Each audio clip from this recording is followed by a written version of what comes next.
In Search of the Past, the show that brings actual historic events to your living room through the use of cutting-edge technology. We travel to the past so you don't have to. I'm prize-winning reporter Emily Hufford, and this is my sidekick, Katie Goshi. And today we'll be talking about the year 5477 BC in the northwestern coast of what is today Oregon in the United States of America. As always, we'll be accompanied by an event expert. Today we've asked the famous geologist Dr. Kieran from COD to travel with us back in time. Dr. Kieran, have you ever been to a volcano before? Am I on air? I'm afraid I haven't, Katie. I'm truly honored that you've asked me to talk with you today. I hope I can provide all the expert information you need to make this the most exciting time travel episode yet. Before we get started, we'd like to show you pictures of the area we'll be traveling to today. This here is a picture of Mount Mazama. Mount Mazama is a stratovolcano and has a unique feature called a caldera. When the Mount Mazama erupted, it had a VEI of 7.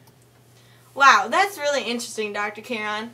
Emily, did you know that Crater Lake is the deepest lake in the United States? It's 1 mile deep and 5 miles in diameter. Wow, I didn't know that, Katie. With us today, we have a victim that was at the scene of the eruption. Welcome to In Search of the Past, Tom.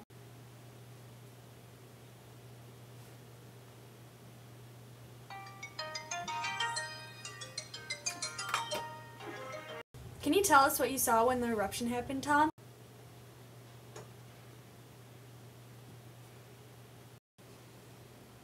Tom?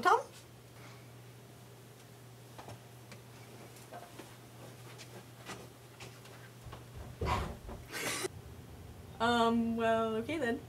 Dr. Kieran, can you explain to us how Mount Mazama became today's Crater Lake? Gladly, Katie. The eruption started from a vent on the side of the volcano as a towering column of ash that reached 30 miles high. The ash then traveled to northwest Pacific and southern Canada. The volcano then began to collapse on itself from all magma. The collapse then formed the caldera.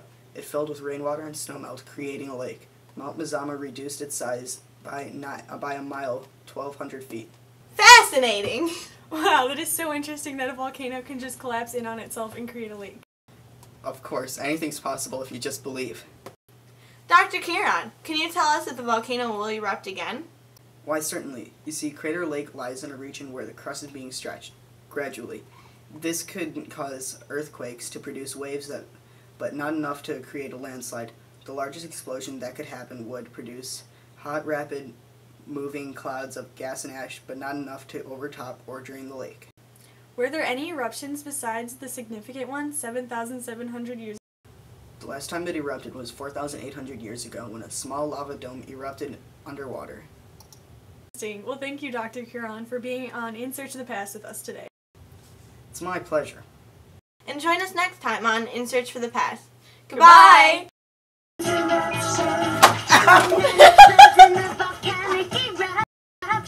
When volcanoes erupt, here's what they do.